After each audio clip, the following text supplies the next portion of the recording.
So welcome everyone.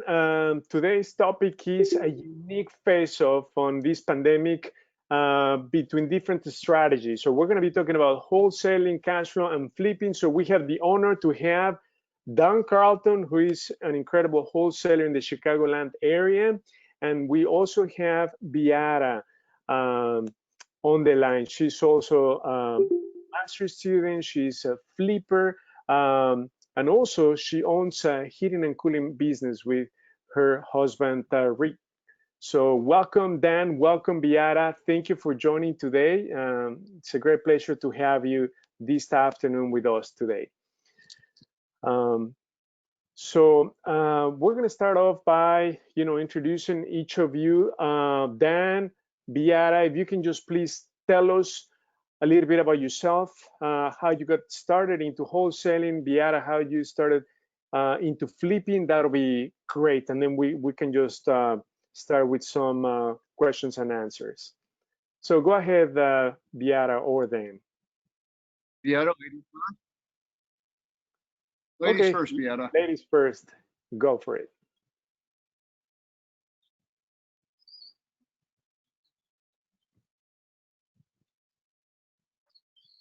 Yeah.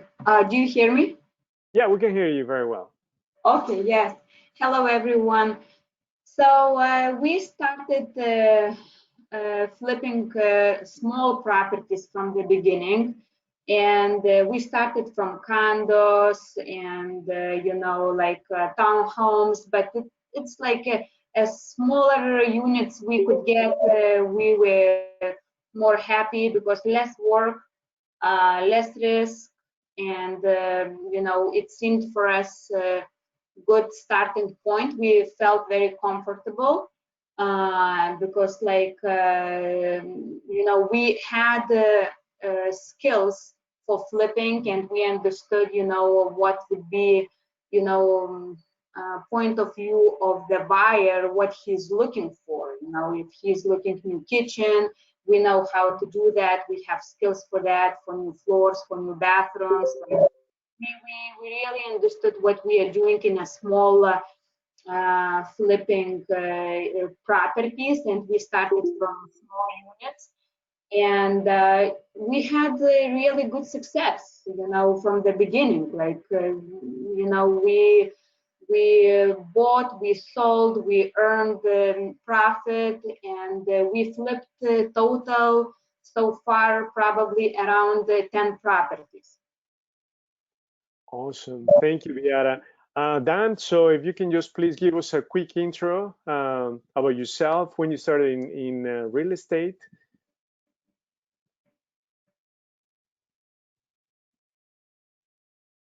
Yeah, we can see you. Okay.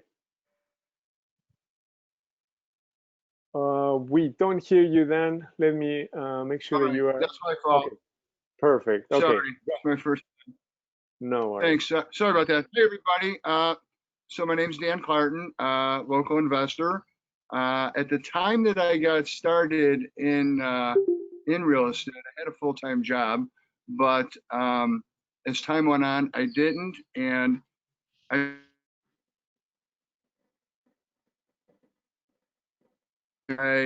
figured I didn't know then what I know now, so I didn't have access to private money. I wasn't sure that I had the skill set and or the resources to take on flips.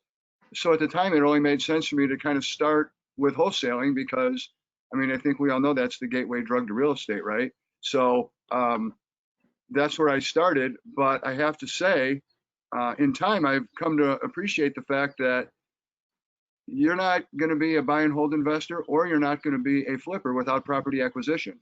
So by working on and developing the skill set to work with off-market properties and work directly with sellers where oftentimes there's no competition, that's allowed the opportunity to do several things. Number one, do wholesale deals, of course, but when you get properties at that level, then it's really your choice on what you're going to do. So I can choose to wholesale, I can choose to hold, and I can choose to flip, but it all starts with property acquisition. Wholesaling is the probably fastest path to the money because you don't have to deal with villages and contractors and permits and everything that, you know, gets involved from that standpoint. So over time, I've probably been involved in north of 100 deals. Several years ago, partnered up with Joe Mueller, my business partner, and together we do big things here in the Chicago area. Awesome, great, thank you, Dan. So let's start with some questions. Clearly, you're both very successful in what you do, wholesaling, Viara, flips. So can you explain, can you tell the audience, what does it take to be successful doing wholesales and flipping? What is it that makes you so successful? Go ahead, Uh, Viara. Yeah, so you know, in our case, I could say, you know, from the beginning we had like good success and making profit. At the end of our like flipping career, I would say, we had also loss. And what we learned the most, so the smaller property you have, the best for you it is, because smaller properties requires less work, less investment, and you will find buyers much quicker, which is completely different situation when you have single family houses, uh, bigger similar single family houses, and especially with the higher price ranges. When it is like, you know, 400 and more, then it's completely different situation you are in. And from our experience, it is not recommended at all to do flips, you know, which is higher than $400,000, because it's way much work, way much unexpected surprises that you can have, way much longer wait until you will find the right buyer who wanted to buy your flip, and everything, you know, at the end is your cost. Because even if you already did, you know, your property completely and it is listed on a market, you know, and it seems like all your expenses should go away, at the end of the day you are waiting until the buyer will come, and it costs you money. It costs you, you know, to pay for the loan, for the taxes, for the utilities, you know, everything counts. If you're gonna get any profit at all, or, you know, you will go to the minus, what's gonna happen, you know? So for the bigger projects, it might seem like, you know, smaller projects you get smaller profits, and the bigger projects you will get like bigger profits, but it's actually not true. It's not the reality. So to be successful, you know, and to move forward, and you know, to keep going in a flipping business, from our experience, I could say that it's better to stay in smaller properties. Is it the condos, townhouses, or small single-family houses? But not to go like to the, you know, price range which is more than $400,000. Perfect. Thank you, Viera. Dan, what does it take to be a successful wholesaler? Like in your case, you've been involved in over 100 transactions. You've been in the business for quite some time. You're obviously, clearly very successful. So what is it that you have? What's the secret sauce? I think a key component of all this is the desire to succeed and some tenacity to get to where it is you say you want to get to. So one of the things that I think is important to put on the table is that, you know, on the national level, and you got all these gurus on, you know, webinars and YouTube and all over the place, and they all present this wholesaling concept like it's so easy.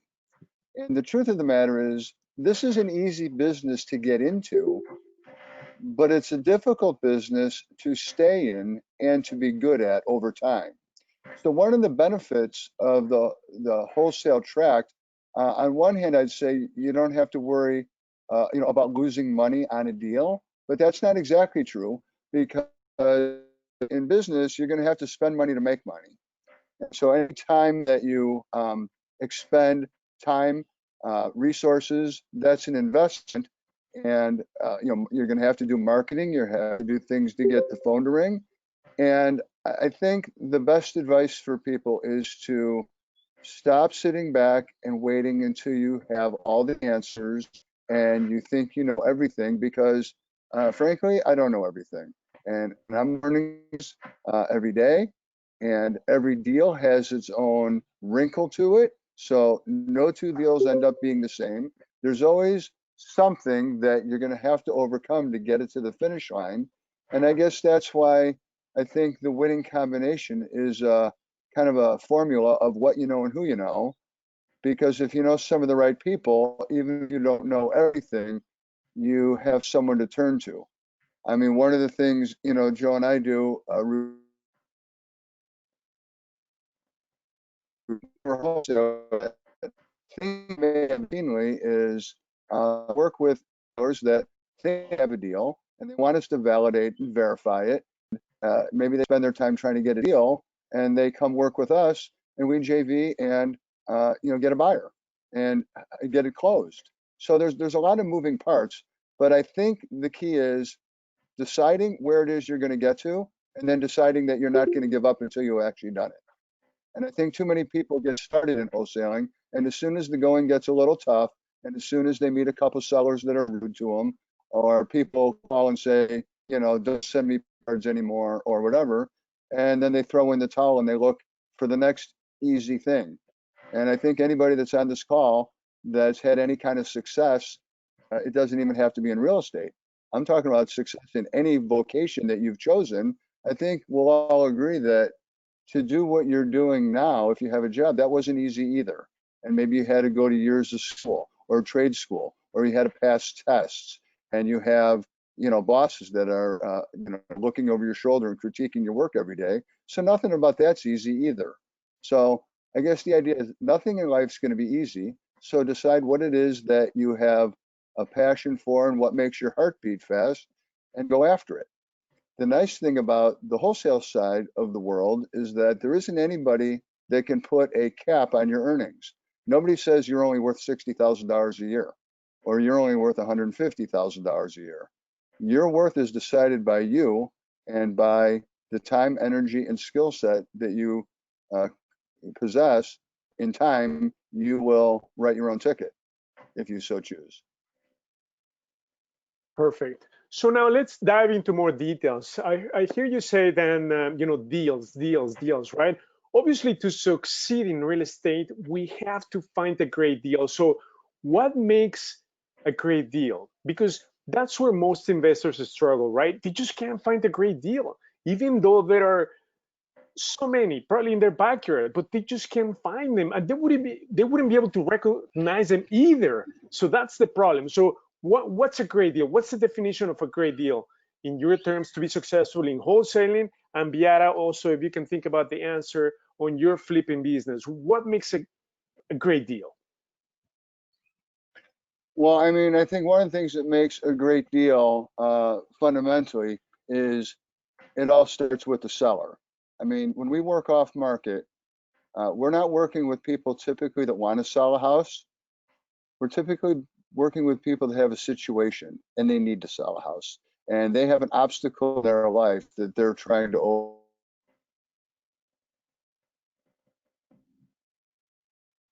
overcome. And it's our goal to try to meet people where they're at, come alongside of them, and together help them cross the chasm from where to a better place. And a lot of times, depending on the circumstances, the real magic is doing that in a way that allows them to maintain their dignity through the process. Oftentimes, people just go at these off-market deals the way they would a listed property, and it just doesn't work that way. You almost have to have a bedside manner in the way that you talk to people and work with people and all that. So that's where it all starts. What makes it ultimately a good deal is that when you can turn that opportunity into money, let's face it, I have hobbies. You know, I'm involved in this business because I desired to make money for my time and effort. I think maybe some of the best deals are the ones that offer flexibility. Some properties, based on the price that you might get it for, are only suited for a flip. Sometimes they're suited for a flip, or they could also be a good cash flow property. So I think the more options you have with that, you know, other times it could be a wholesale deal. You know, we do quite a few of those where we simply find a good property, we get it at a right price, we close on it, and rather than go through all the aggravation of a flip, we just turn around and list it on the market and sell it for a nice profit, oftentimes, to you know, another investor that's an MLS shopper, if you will. So you know, ultimately, the best deals are the ones with the highest margins. I mean, right? We all know that. And you know, but they're not all going to be home runs. But I think, like anything, if you know, you do enough deals, the quality comes as a byproduct of the quantity. So if you do enough of them, there's going to be some home runs in there. It's just a matter of time. Okay, perfect. Biara, what's the definition for your business to be successful in flipping of a great deal? Yeah, the great What are you deal. looking for? Yeah. We are looking to have enough spread. You know, it doesn't matter from where the property will come. It can come from MLS, it can come from auction, it can come from you know, wholesale deal from Dan, it can come from Google program, you know, which is also a very good tool. It doesn't matter from where it comes. The most important is to have enough spread. It means like what price I am getting this property for, and for how much I will be able in that particular area to sell it. Can you give us an example of the flipping spread you typically look for? If you have, like, if we have, you know, because we know our expenses, right? Like how much it's gonna be like to have for us to do like such kind of rehab. Like, let's say if we buy the property for, you know, let's say 50,000, and we have 100,000 spread, and we are comfortable, we know that for 150, for sure we will sell it. It's for sure. It's not like maybe we will sell it for 150, but we have very strong comparable properties that we recently sold in that area, and we have $100,000 spread, and we know for sure that our max budget in rehab supposed to be like 50,000. Then this is a good deal. Why? Because if we're gonna fit in 50,000 for sure, from our experience, we know how much it will cost, and we know for sure we're gonna fit. Then we know it's gonna be closing costs at the end of the day. It's gonna be holding property cost. So minimum we are counting like 6 months that we have to have this property, and we have to cover taxes, loan payments, utility costs, whatever gonna needed to be done with the village, permits, everything. It costs money, and we have to have also, like, you know, some amount counted for that property for such kind of expenses. And also we have to have in mind that it can be unexpected issues. It might be. So we have to have a room for unexpected surprises also. So when we have like 50,000 counted, it's going to be rehab cost plus, you know, 50,000 where it's going to fit, you know, unexpected expenses, permits, holding costs, and closing costs. We know that in such kind of range, minimum 20 or 30,000 profit we should get. Then this is a good deal. At least if we have more profit, it's a ideal deal. But in today's market, if we can get $30,000 profit, it's a good. Okay, great.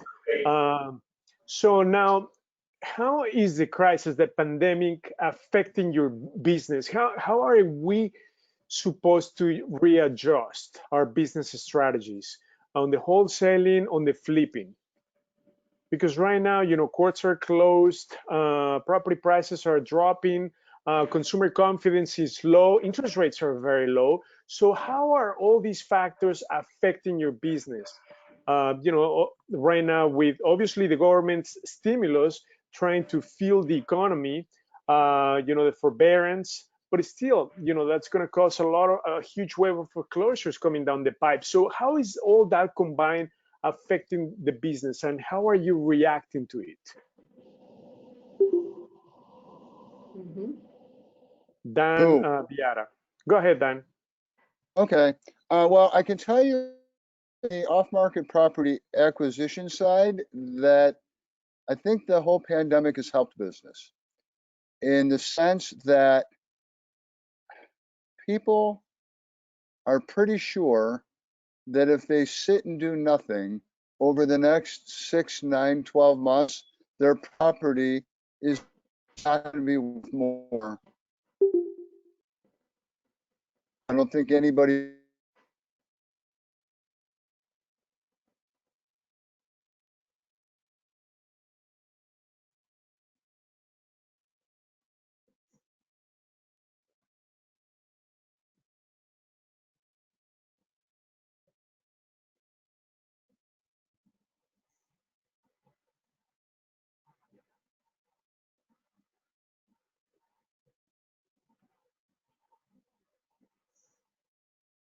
I don't think I could hear you, Dan. Can everyone hear Dan? Okay.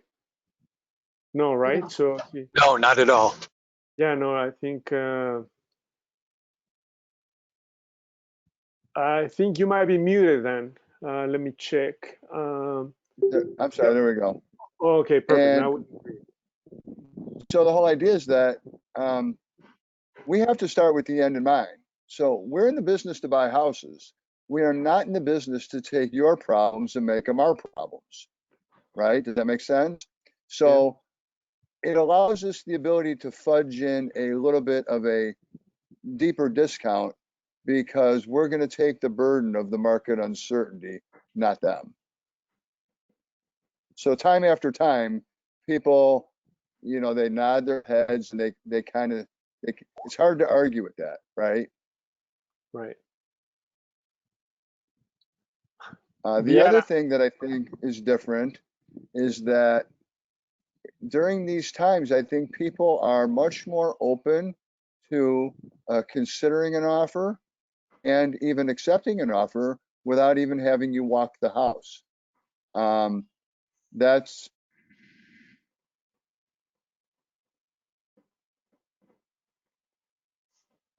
doable in other markets if you're kind of virtual wholesaling. Despite the fact that I think we can get away with getting some contracts like that. Maybe I'm old because I'm old school, but I always believe that half a life is showing up. When you're belly to belly and face to face with a seller, all things that can't be detected on the phone, like body language and that kind of stuff, that happens only when you're in person. And I think the ability to bond and create rapport and make a new friend is a lot easier in person than it is on the phone. That's just my opinion. Absolutely. What about on the flipping business, Beata? How has this crisis shaped your business, your strategies, the way you're going to continue to be successful?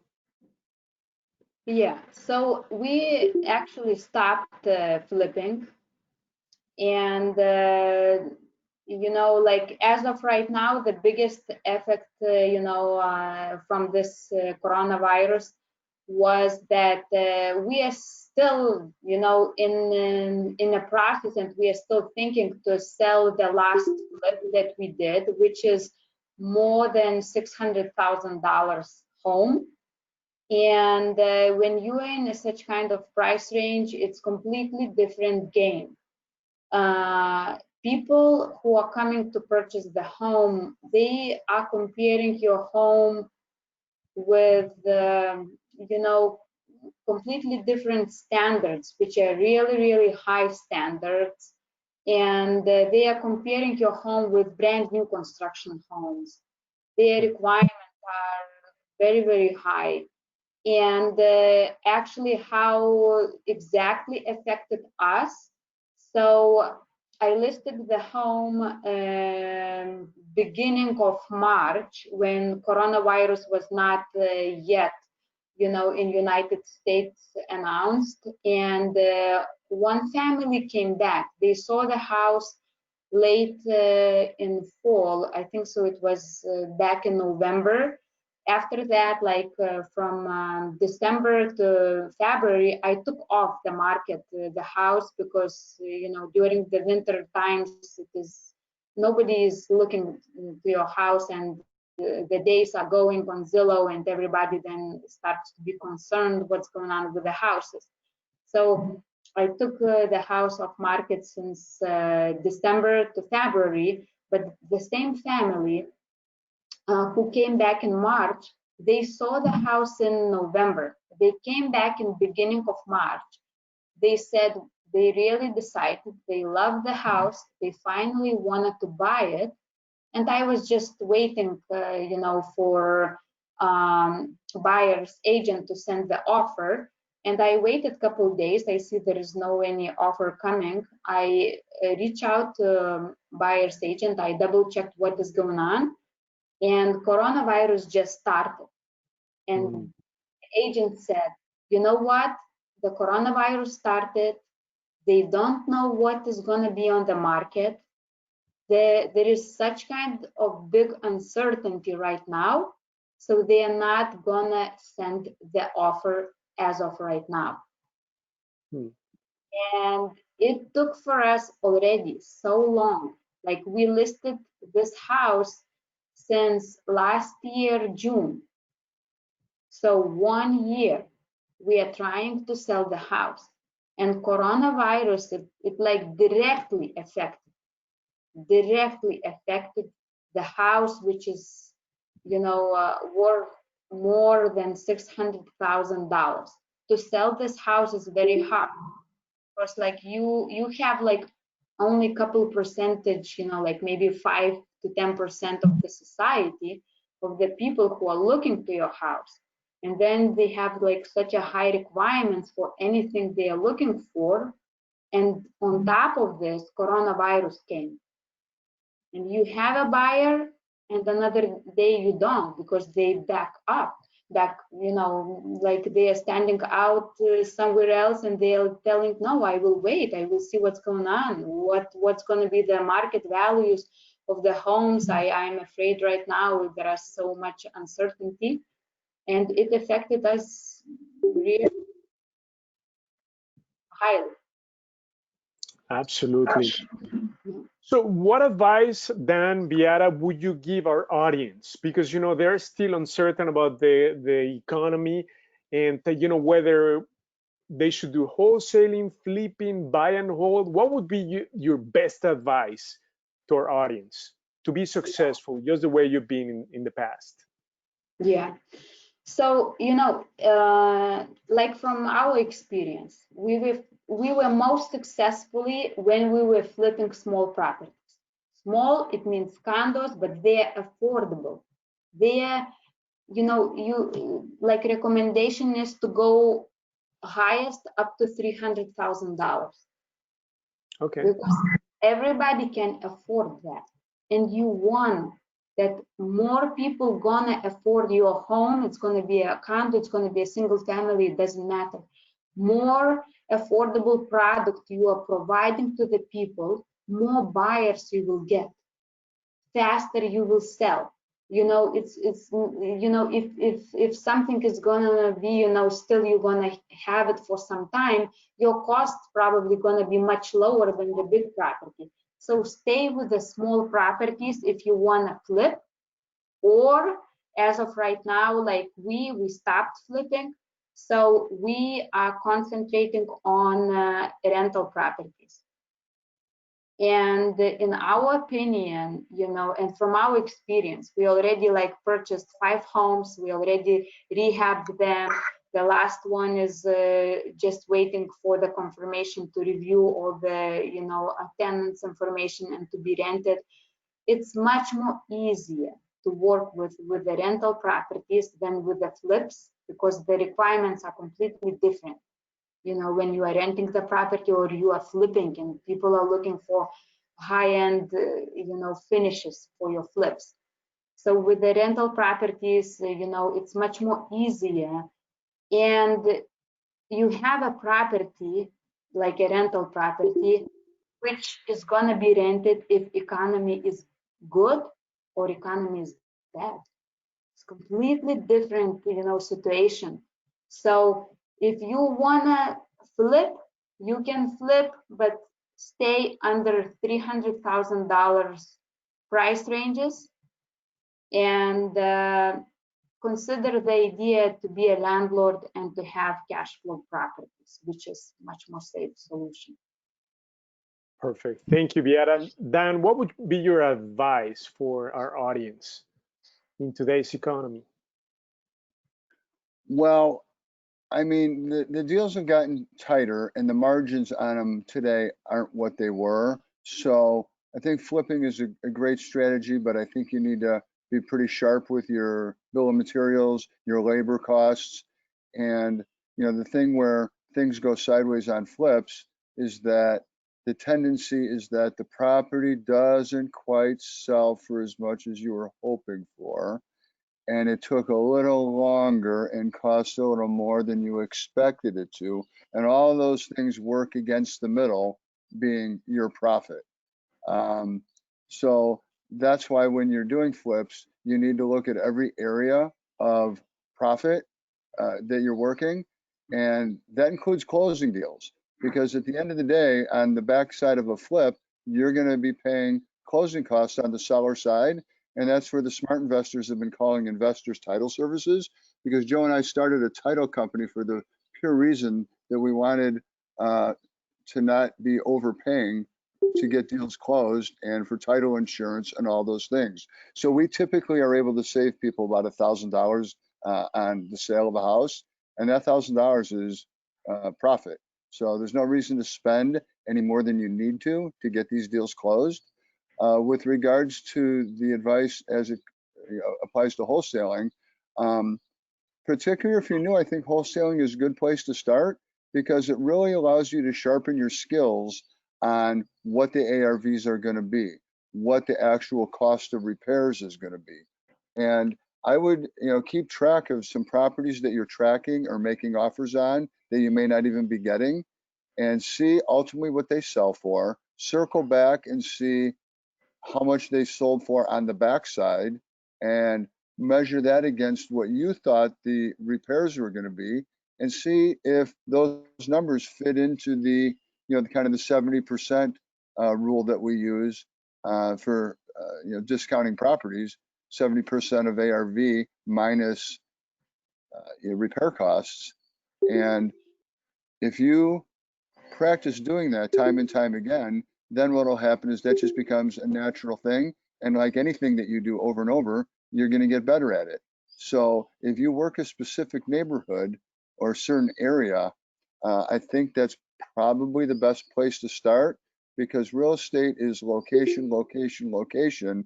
And no place is that more clear than in the city of Chicago itself, because a city bungalow is a city bungalow, except how come in this neighborhood you can buy them for $75,000, and over in this neighborhood you can't touch one for under $400,000 when it's the same house? And that has everything to do with the location. So I think if you kind of learn an area, learn a zip code or two, and kind of make that your farm. I mean, one of the things Joe is outstanding at is some of the markets out by us. He knows every street in town. And when you say, I think that we have a deal on this street, he knows what that can sell for. He knows what we should buy it for, before I even tell them the address. And I think that's very strong, because many times people are shooting from the hip, and then, you know, if you don't know what you don't know, then bad things happen. So the best way to not get hurt financially is to stay over on the wholesale side of the business, because if you're going to lose any money at all, it's going to be a little marketing money, but what you're going to gain in experience will pay you tenfolds later. Great. Thank you, Dan, for your advice. Is there anything else that you would like to share with the audience for their next approach in this pandemic? Well, I'm just going to throw in, this is pandemic, non-pandemic, all things aside.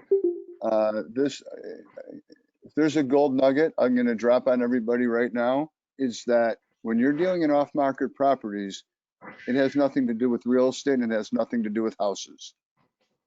Let that sink in for a second. It doesn't have anything to do with real estate, and it doesn't have anything to do with houses. Now, that said, that's the byproduct, of course. But when we're in the off-market space, we are not working with a broker. The seller is not working with a broker. We're working directly with the seller. And when you're working directly with the seller, we're in the people business. And people do business with people they like. And it's important that they like you, they trust you, and you build rapport with those people. And, you know, it's happened many times where people have sold me the house at a cheaper price than somebody else offered. And I know that seems counterintuitive, because in the MLS world and with brokers, it's always bring the highest and best, because all your offer is a number on a piece of paper. And when you get involved in people's lives and you become a part of their story, it isn't always about the final dollar. Now, that said, don't get me wrong. I can't, you know, we're not going to be $20,000, $30,000 apart, but in baseball, tie goes to the runner.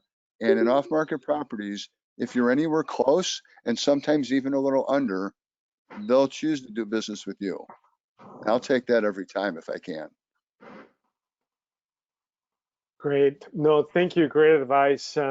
So what we're going to do next, I'm going to quickly summarize everything we've talked about so that you understand where we are, and then I'm going to give you my forecast for 2020 and early 2021.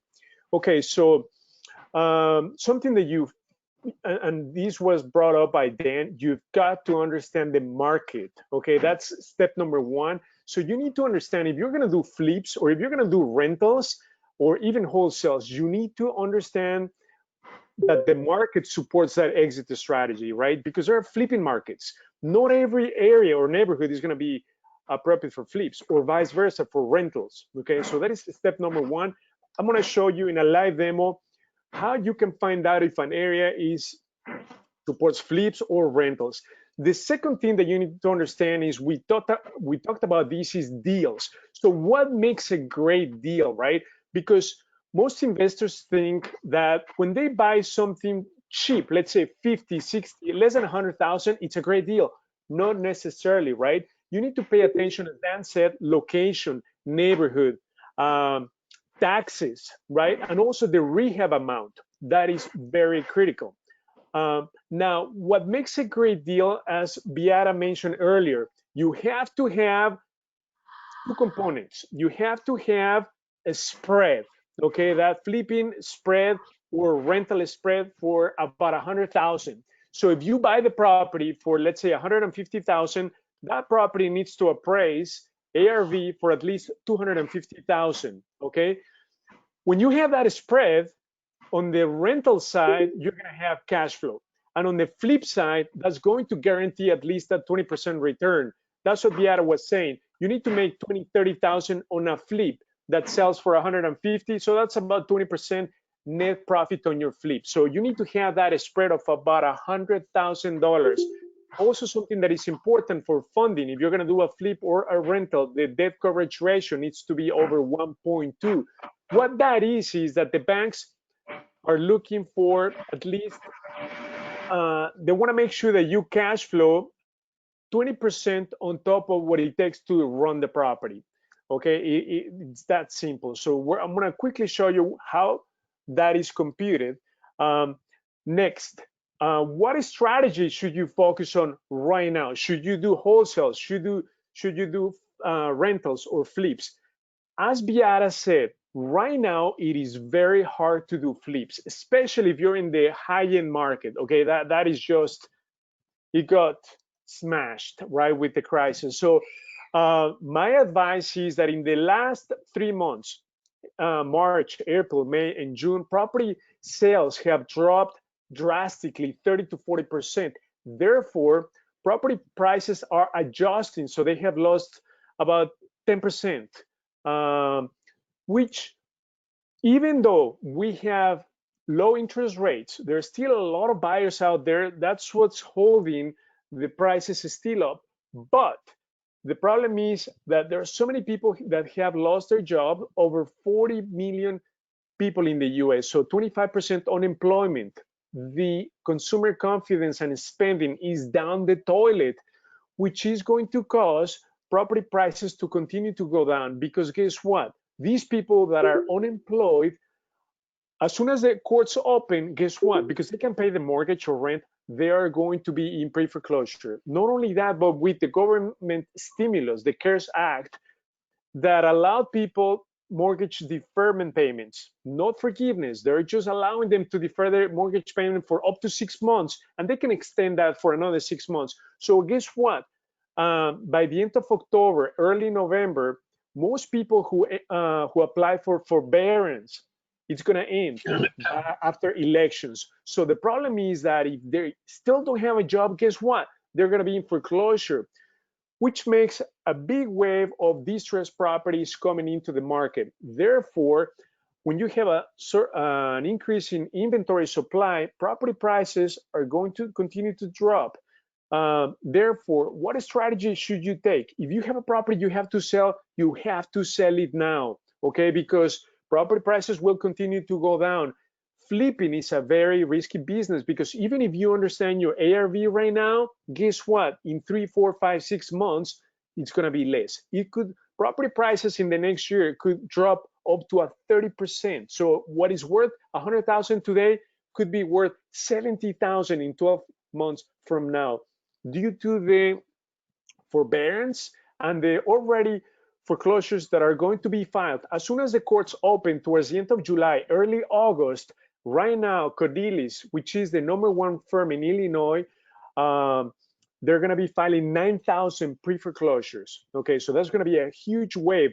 Therefore, if you're thinking about doing buy and hold, it's going to be great. I mean, you don't need to wait. If you find a great property that has equity, that cash flows, and the debt coverage ratio is over 1.25, go for it. But towards the end of the year, property prices are going to be lower, so the likelihood of you finding a better deal is going to be greater. There are going to be a lot more distressed owners by then that will make you find a better deal.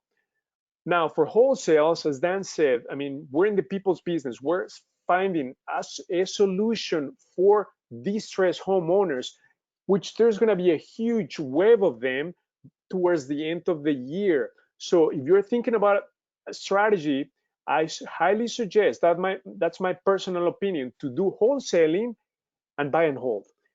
Hold off on flips right now because it's just way too risky. Okay, now to do wholesaling, keep in mind, as Dan said, you need to sharpen your skills. You obviously need to have a license. So take this downtime to get a real estate broker's license to be able to do more than one wholesale deal in 12 months. Okay, now focus on rentals as well, finding great deals. What we mean by that, it has to be not only cheap, but it has to be in a great location that makes sense. Then equity, cash flow, and debt coverage ratio over 1.2. That makes a great deal. So in conclusion, get a license, start doing wholesales, start doing rentals, and please be very cautious if you want to do flips. And as Beata said, stay below 300,000. My advice, or at least we've been focusing on properties under 200,000. And guess what? We focus on 3 bedrooms, 1 bath. If it's a 3 bedroom, 2 bath, even better. Ideally brick and no basement. We don't like basements. Why? In the past few months, we had 2-3 properties that looked like a swimming pool in the basement. The problem is that it's not only the flooding, it's the furnace, the water heater, washer and dryer, right? So ideally, no basement, 3 bedroom, 1 bath, ideally under 200,000, with a spread of at least 100,000. Having that spread between the purchase price to the ARV of 100,000 is going to guarantee cash flow and at least a net profit of 20%, what Beata mentioned earlier. So are there any other questions on the line for Dan, for Beata, for us? We have a great crowd today, so I'm so proud. On a Sunday, 41 people joining today, so it's great. Hey, Hugo, can I ask you a question? Yeah, of course. Could you go further into the 1.5 that you were just talking about? The 1.2 or the debt coverage ratio? Yes. Okay, yeah, of course. It's pretty much, you need to take the net operating income divided by the mortgage. So the net operating income is the income from the rental minus all the operating expenses. Your operating expenses are going to be your insurance, your taxes, your maintenance, your property management. Okay, primarily those are your 4. And then if it's a condo or a duplex, then you're gonna pay HOA. Those are your operating expenses. What it takes the property to be run. Okay, so you're gonna take your income minus your operating expenses. That's going to be your net operating income. Divide that by your debt service, meaning your mortgage payment. That's gonna give you your debt coverage ratio. So that's what banks are looking for to give you funding. So it needs to be 1.2 or above. So what it means is that they want you to cash flow at least 20% surplus of what it takes to run the property. Example, if your mortgage payment is $1,000, they want you to collect in rent at least $1,200. But obviously, they're going to take about a month of vacancy. So you need to be collecting at least $1,300-$1,400 so that when they minus vacancy, they take 1 month of vacancy.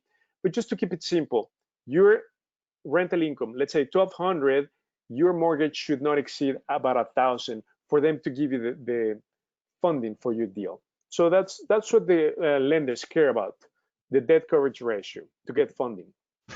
Right now, okay, that's perfect. I'm sorry, go ahead. Right now, cash is king. So lenders are looking for liquidity. Okay, so they want you to have reserves of at least 15 and up. I would say between 15 to 25%. So if the property is going to cost purchase price $150,000, they want you to have in the bank at least $20,000 to $30,000. Okay, just for liquidity.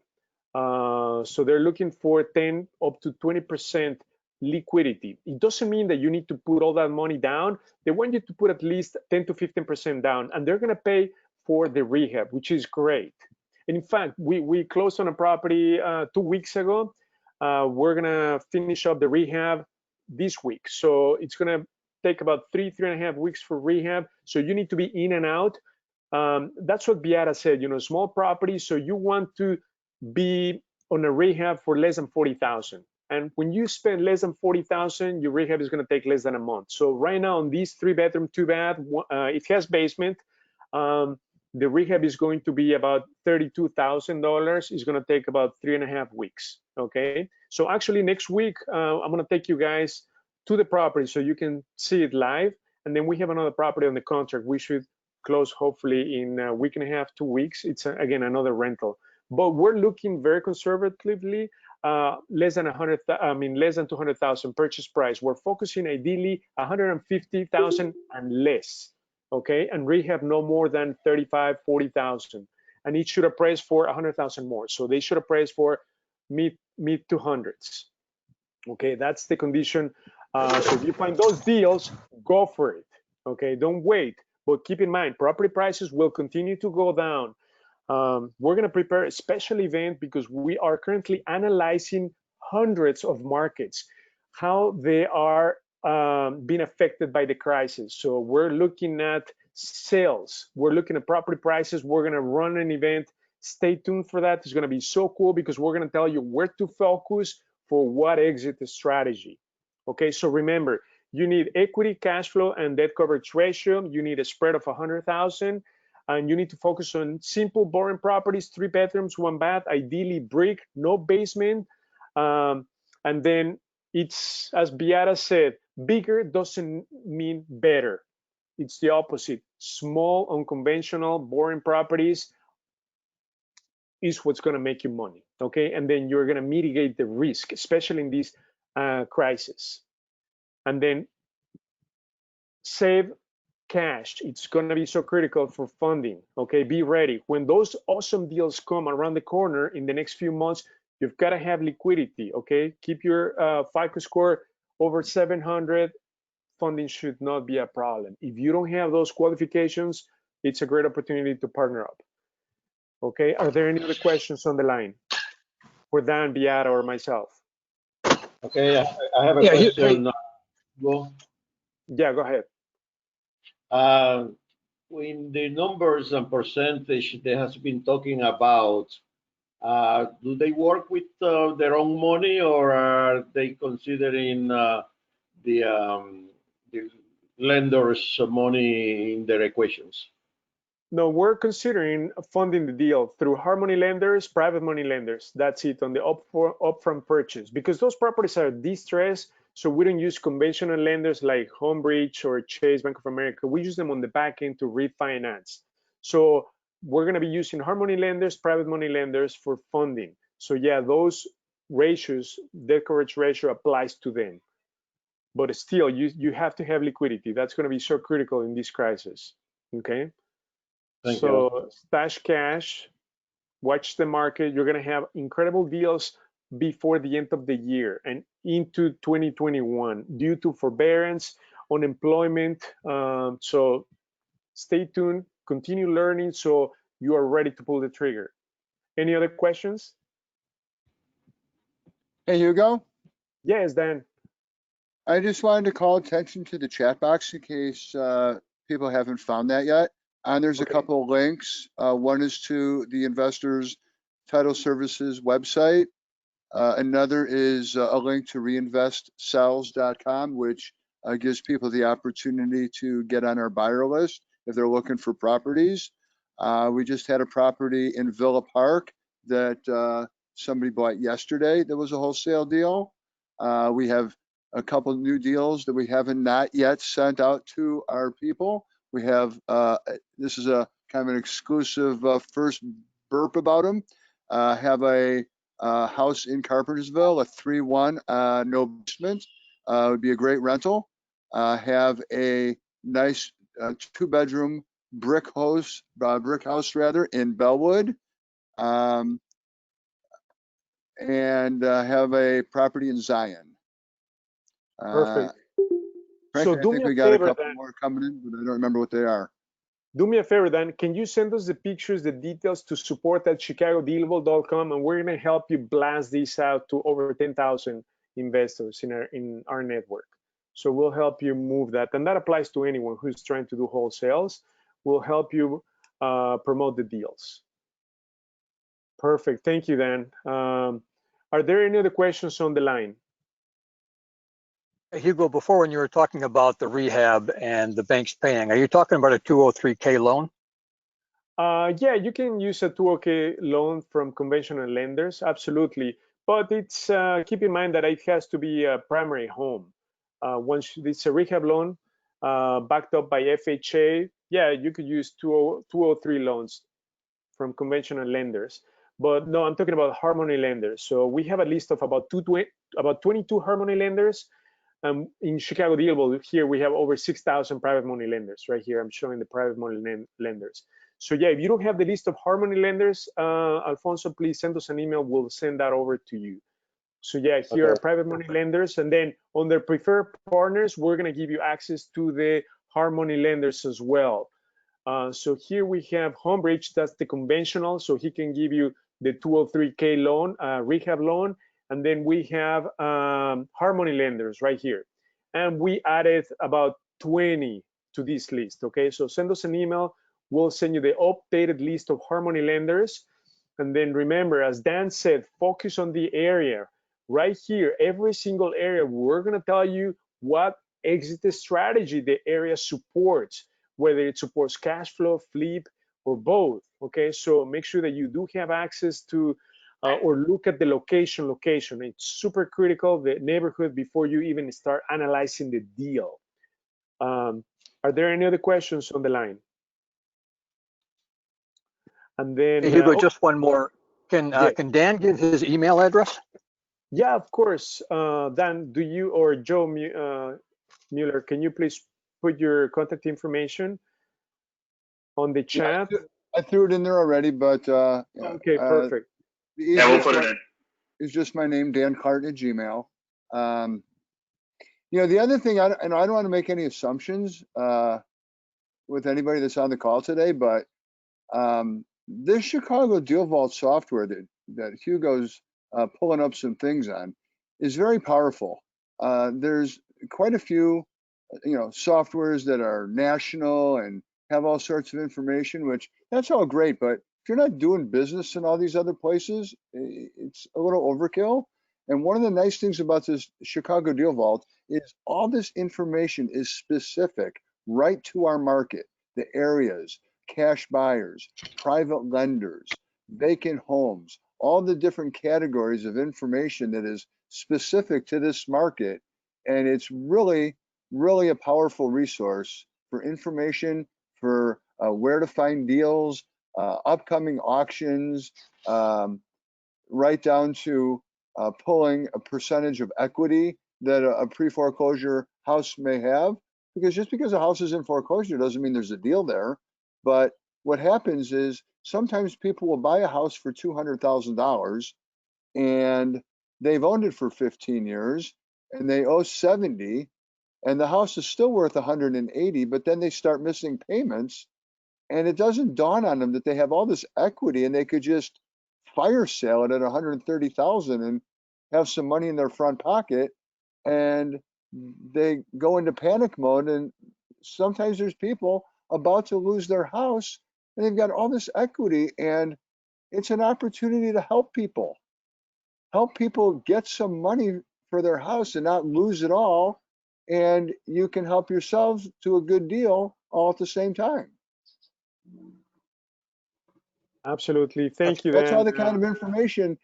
Hugo, pull up one of those things where you pull up, you know, more or less, you know, 50%. Right. I just did it. So I pulled up the market pre-foreclosures. All the pre-foreclosures do page with over 50% equity, and then I just clicked on a property where, you know, they owe 17,000, but this property could be worth about 250,000. So this is huge equity. No liens on this property. So this is an example of properties that, you know, you should be pursuing. So we found over 400 in just DuPage County. Okay, so we have over 40,000 pre-foreclosures.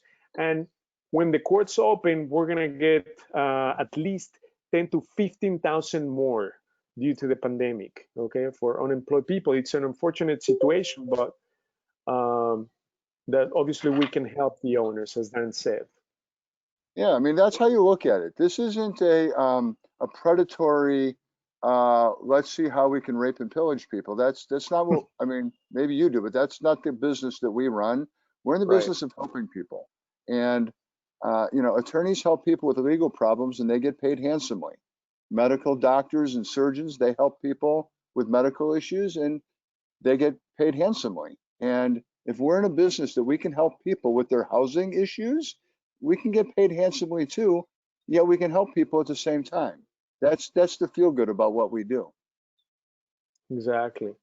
I pulled up a property on this just the other day, and I went and knocked on the door and they weren't home. I left a handwritten note expressing interest in the property.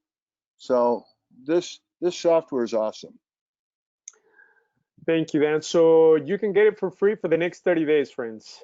So I send the link, which is to this form. All you need to do is fill this out, and then for the package, select the special Chicago Deal Vault and promo code SUCCESS.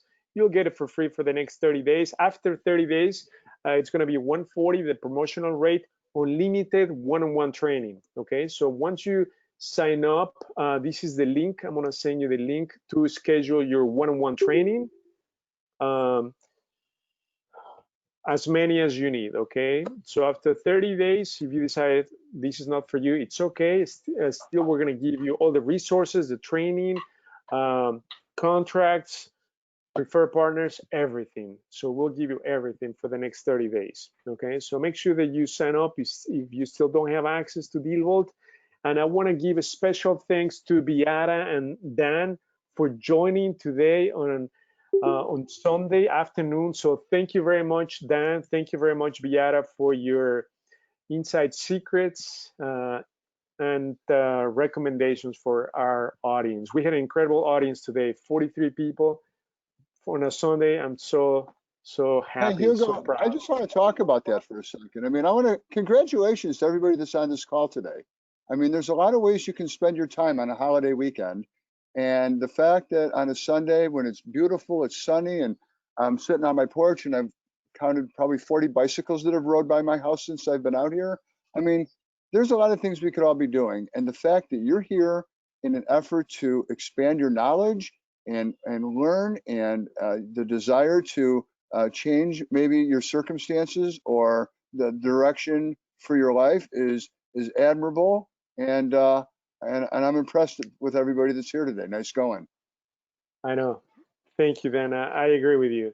Yes, I totally agree with Dan, and thank you for Hugo for inviting, for arranging this wonderful meeting, this webinar, and thank you for everyone, for joining, for being interested to learn, to grow, to know something new. It's incredible, and feel free to reach out to us anytime, for any kind of information, for asking any recommendation. We are always here. We always are ready to help anybody who's interested to step in and start any kind of career and business in real estate. Absolutely. Thank you, Viera. So thank you everyone for joining. Enjoy the rest of your afternoon. I'm going to remain on the line for the next few minutes. Phil is going to stay on the line from our team to help you with any questions or get signed up if you still don't have access. So thank you, everyone. And then I look forward to seeing you next Tuesday on our webinar.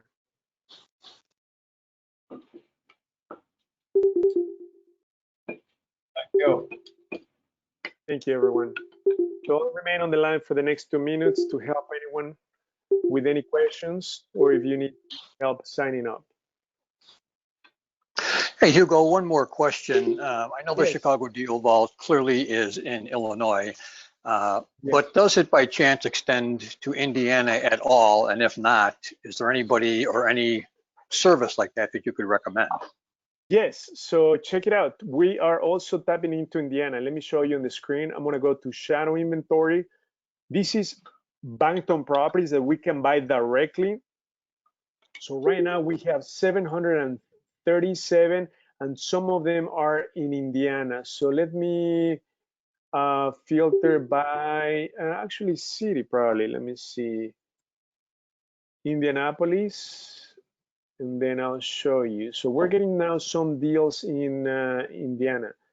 So only 3. Let me do a map because when I do a map, I get a lot more. So yeah, we're getting some deals in Indianapolis, Indiana, for Bankton properties. Okay. How about right across the border in Indiana, in northwest Indiana? Yeah, as well. Especially Bankton properties. So they're giving us a lot of inventory now in Indiana. So which is great because a lot of people are interested in investing in Indiana. And it's a great market because taxes are low, super low. So it makes it very attractive. Yes, very much. And listen, thank you also for what you're doing. This service is just fantastic. Really appreciate it. Oh no, thank you. So yeah, we're gonna plot over 700 properties on the map, and you'll be able to see. Do you already have access to DealVault?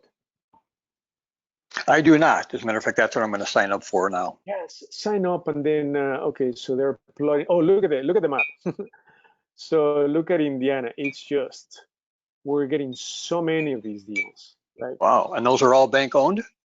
Bank-owned properties, and we get them on a weekly basis. We get about, it's insane, like 500 to 1,000 properties a week. So what's really cool is that we can buy them, no competition. So even if they're at the auctioning platforms, we can pull them from the back door. So this is huge. So you see all the properties in Indiana, it is just insane. Just we get so many, all of these down. So yeah, sign up and then so that you can and then get the training schedule, and then you'll see the full power of the system. Hey, and relative to the training, is it, could you talk about that a little bit? I mean, the gurus also offer training, but it's very short, very quick. Wondering how yours differs from theirs. We have our training sessions are one-on-one, and they typically take about 30 to 60 minutes. And you can have as many as you need. It's part of the membership. And we can train you on any area that you need help with. Finding deals, analyzing, understanding markets, making offers. You can even search the MLS from DealVault. So pretty much anything that you need help with, funding, resources, anything. So we'll spend as much time as you need. Great, thank you. No problem. So again, the form to sign up is this one. And then select for the package, special ChicagoDealVault, and then the promo code is success. And then you'll get it free for 30 days, including unlimited trainings. Perfect, thank you, got it. Thank you.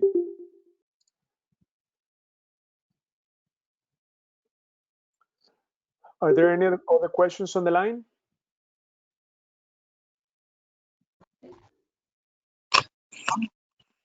Hi, yes, this is Shantae. I wanted yes. to know about partners, like to get connected with business partners, because I'm new in this real estate investing. Okay, absolutely. So you want to find out investors that you can partner up with? Yes. Okay, so we do two things. We do speed networking events virtually, and also what we can do is when you sign up, you're gonna investors tell us all the areas they're interested in. Okay, we can partner you up with people who are also investing in the same areas. So when you sign up, please make sure that you tell us all the areas you're interested in, and then we're gonna make sure that we can pair you up with another member in those areas. Okay, wonderful. I did sign up already. I'm signed up already. Oh, perfect. So do me a favor. Can you send us an email to support? Let me put it, support at ChicagoDealVault.com. Okay. And then list of the area. Yeah, the areas. Send us the list of the areas, that you're interested in, and then we'll also help you find deals. And not only that, but we can help you partner up with other investors in those areas. Okay, gotcha. Thank you. No problem, Sante. All right, have a great. Bye-bye. Thank you. Any other questions on the line? Hey, Hugo, can you hear me? It's BJ Thomas. Yeah, I can hear you, BJ. Okay, in passing, you mentioned if you want to do more than one wholesale deal in a year, you recommended that we get a license, real estate license. Is that mandatory now? Yes, it is in Illinois. So unless you want to do only one wholesale a year, but if you want to do more, yeah, the state requires you to have a real estate broker's license. So I'm going to put on the chat. It's called Real Estate Institute. Hey, Hugo, can I jump in on that for a second? It's a great place. Yeah, absolutely, Rob. The whole idea of getting the license and all that, I think, is important. And as Hugo said, if you're going to do 2 or more wholesale deals over a 12-month period, you're going to need to be licensed. That said, let me ask you the qualifying question. Have you done any wholesale deals yet? I have not. So the pro tip is all the time and money that you're going to spend in the pursuit of a license, unless you desire to be a realtor and you want to do listings and you want to be a traditional realtor, then there'd be no reason to not do it. But if your primary reason for being licensed is for the sake of your wholesale efforts, I would say take all that time and money and pour it into completing your first wholesale deal. Because once you've gone through all the steps to actually make that a reality, then that's the time to decide whether or not that's something you want to do more of and you like that process and it's something that you truly want to pursue. And in the meantime, while you're working on that second deal, you can always partner up with somebody, like us or, other people that are licensed to kind of, piggyback, with you on that deal in the meantime while you're, if getting your license is a thing. And I always say that, and I'm not necessarily, well, I'm not embarrassed by it, but I'm certainly not proud of it either. Frankly, it took me probably the better part of a year to complete my first wholesale deal. So there's a lot of moving parts, and there's a lot of, the steps are simple, but that doesn't mean it's easy to do. Does that make sense? Yeah, it makes sense. But ultimately, going forward, if one is going to stick with this business of wholesaling and even flipping, it seems like it would make more sense to have a real estate license. What's the cost on that now? I don't know, probably $600 to get the license, and then you've got yearly MLS dues and stuff with the managing broker. And don't get me wrong, I'm licensed, and for what I do, it's important that I have it. But one of the things that I like about Chicago Deal Vault and working with Hugo, and unlike if you were the same one asking about some of the national gurus and all that, is what we do here locally, because we're friends and we see each other at local meetings, so we keep it real. And the harsh reality is that probably the number is north of 95% of people that say they want to do a wholesale deal, 95% don't ever do the first one. So it's for that reason that I say do a deal and then get a license, because I lose count of how many people get all revved up and get their license and spin their wheels, and 6 months later they've never done a deal and they're out of real estate forever. So that's just, I tell you that as a new friend. That's why I say that. Not to discourage you, not to say it can't be done. Of course it can be done, and you can do it and you'll be great. But you gotta take all the steps to cross the finish line for the first time. Okay, so have some training is from. That's just my 2 cents. That's nothing more than that. Totally understand. Makes sense. Thank you.